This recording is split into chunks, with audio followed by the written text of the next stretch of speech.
Sino kayo? Ay, patay na pala ang ito.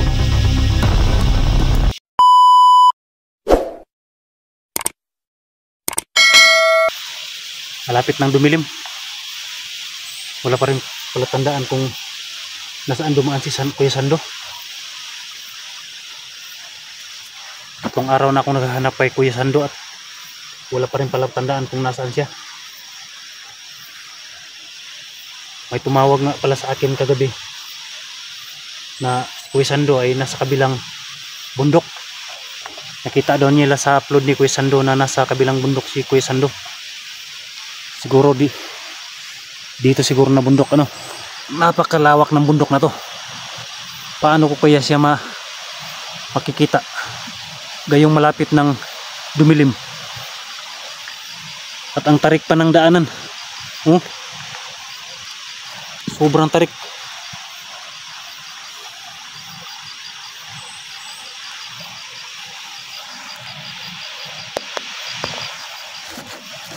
Ayan mga idol, no? Kanina pa akong umaga naghahanap kay Kuya Sando mga tol. Kailangan ko muna magpahinga. Hindi basta-basta atake bigla-bigla dyan sa kabilang bundok. Baka may mga nakaabang na sa akin doon.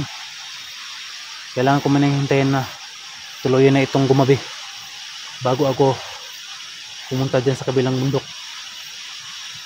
Hintayin ko munang magdilim.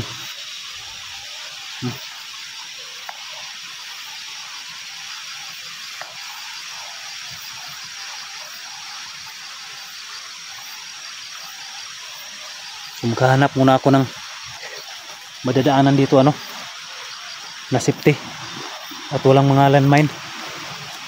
Magmamasid-masid muna ako sa daanan.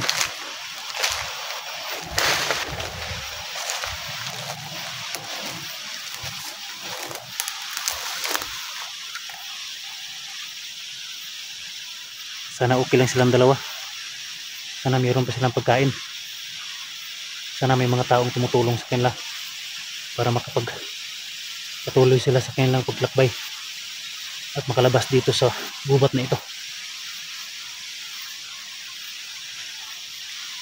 Kung naman buti na lang at mayroong mga kabayan akong nadadaanan at tinutulungan nila ako, binibigyan nila ako ng konting pagkain at nakaraos din ako sa araw-araw kong pangangailangan. May mga tubig din silang ibinigay sa akin. Maraming salamat talaga at may mga taong may mga malilinis na kalooban kusang nagbibigay mga tol. Ayun tol, no? Malapit ng dumilim. Hindi ko talaga tatantanan sa paghahanap si Kuya Sando para sama-sama na kaming lalabas dito sa bundok na ito. Ingat lang tayo tol, no?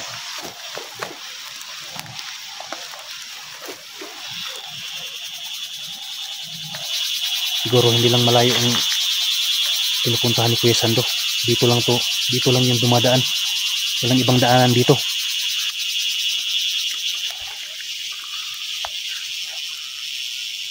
Malapit nang dumilim mga tol. Sana makita ko na si Kuya Sando at ang kanyang anak. Dito na ako dadaan. Siguro ligtas naman siguro dito.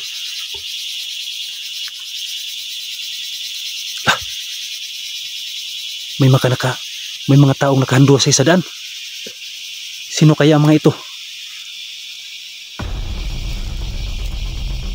Baka patibong lang ito.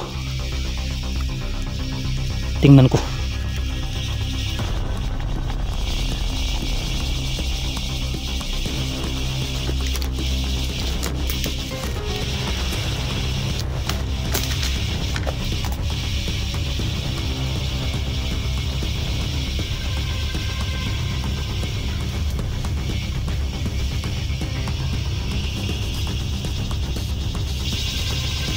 Sino kayo? Ay, patay na pala ang ito. Sino kaya ang may gawa nito?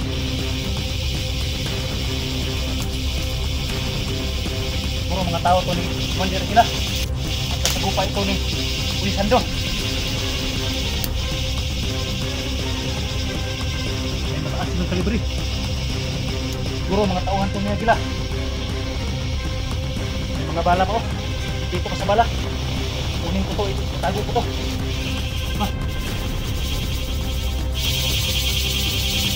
Siguro si Kuya Sando ang may gawa nito. Sana ligtas siya at walang nangyari sa kanyang masama.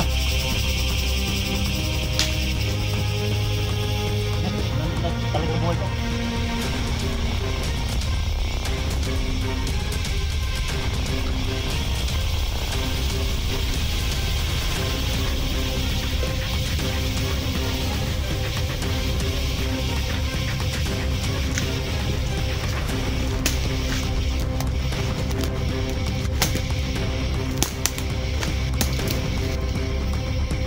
Kailangan kong tingnan magpabuti yung paligid.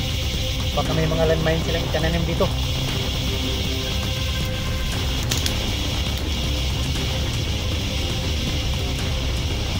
Ang malinis naman ang mga walang landmine dito. Ayun tulo, may mga nadaanan ako mga patay dito. Siguro mga nakasugo pa ito ni Kuya Sando. Wala nang buhay. Aalis na lang ako dito. Maghahanap ako sa kabilang ibayo. Yun, baka makita ko si Kuya Sando dun. Sana ligtas lang siya. Siguro siya mong nakakalaban nitong mga taong ito. Malapit na talagang dumili mga tol. Kailangan kong maghanap ng matutuluyan. Kailangan kong magtago muna. Baka may mga tao pang makakasama pa itong mga taong ito na nakaabang lang.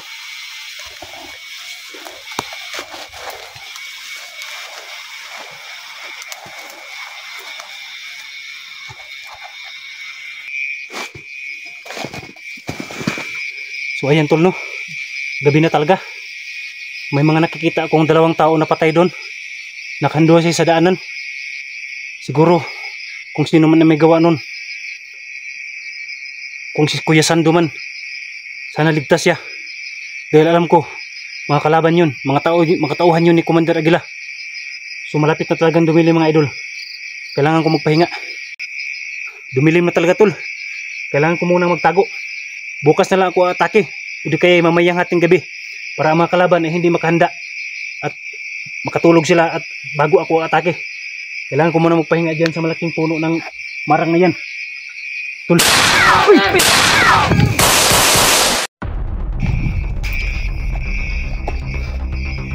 May mga kalaban pala sa puno dyan. Mayroon pa lang nakaabang. Magtago ako dito.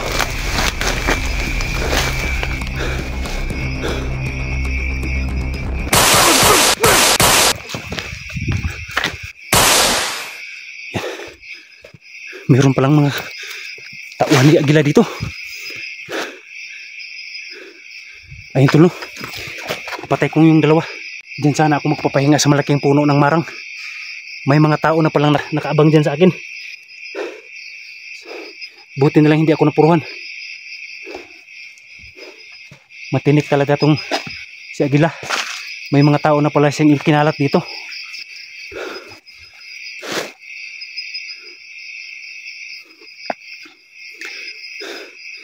Wala talaga akong ibang lugar na matutulugan. Dito lang talaga. So kailangan kong halugugin ang paligid nito. Wala na talagang ibang tao dito, kundi yung lang dalawa napatay ko. Oh, dito sila nagmula, oh. Namamahinga sila dito. Palagay ko dito na rin sila matutulog. So walang ibang tao talaga dito. Dito na rin ako magpahinga.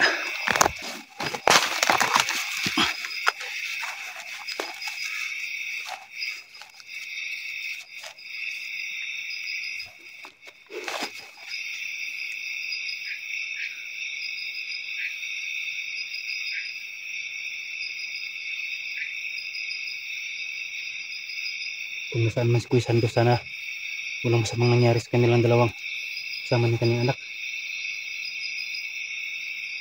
Grabe talaga itong mga tao ni Commander Aguila. Kung saan saan lang, nasa paligid lang.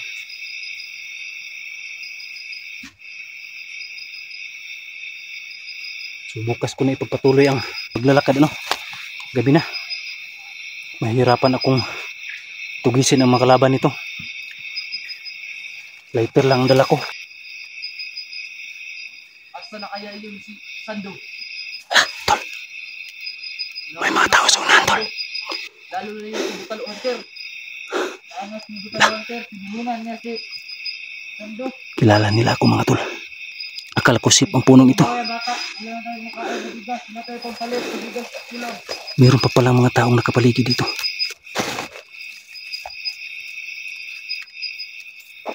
Okay, magmamasid tayo dito sa paligid. Yan. Dito lang sila. Mukhang nagkakamping di sila. Naghahanda sila sa kanilang hapunan. Hinahanap nila si Kuya Sando. At may nasabi pa silang Butalo Hunter. Kilala nila ako. Ikalat kayo! Kilala. Kaya niyo si Butalo Hunter at Sando Adventure. Nandito sila.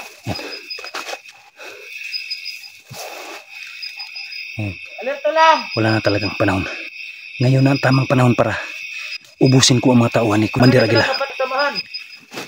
At bukas, darating na si Commander. Wala, hindi pa natin nababalik yung bata. Hindi na lang ako magpapahinga. Magbabakbakan na lang kami buong gabi kung kinakailangan. Parasahan tayo ni Commander pag di natin Kasi nabalik yung bata. nakakalat ang mga tauhan ni Commander Aguila kung saan saan. Hindi talaga ako makakatulog nito ng mahimbing. Kasi Yeah, palagay ko nasa paligid lang lahat mga tauhan nila. Anumang oras masagupa mo. May mga hinahanda silang mga pagkain. Kukunin ko yung mga pagkain nila. Pagdating ni Commander bukas, madami na tayo. Papatayin ko ang mga taong to. Darating bukas si Commander. Magdadala siya ng mga kasamahan natin. 200. 200 kasamahan. Aatakin ako.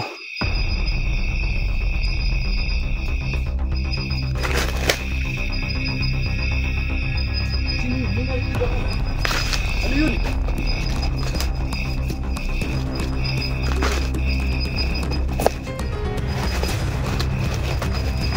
Kakapangin ko. Kakapangin ko sila.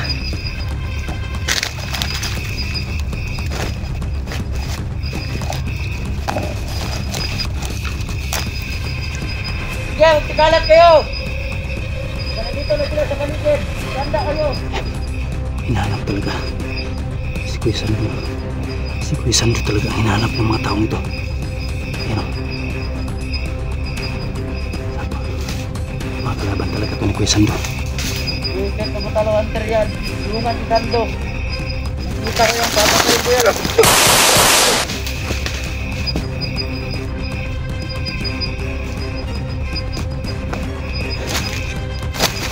Mga tauhan talaga ni Commander Aguila. Dahil si Kuya Sando ang kailang hinahanap. Salamat naman at naunahan ko sila. So ayun o. Mag-uukam muna ako. Kasi napakadilim na dito. At kailangan ko talagang maghahanap ng mahingan.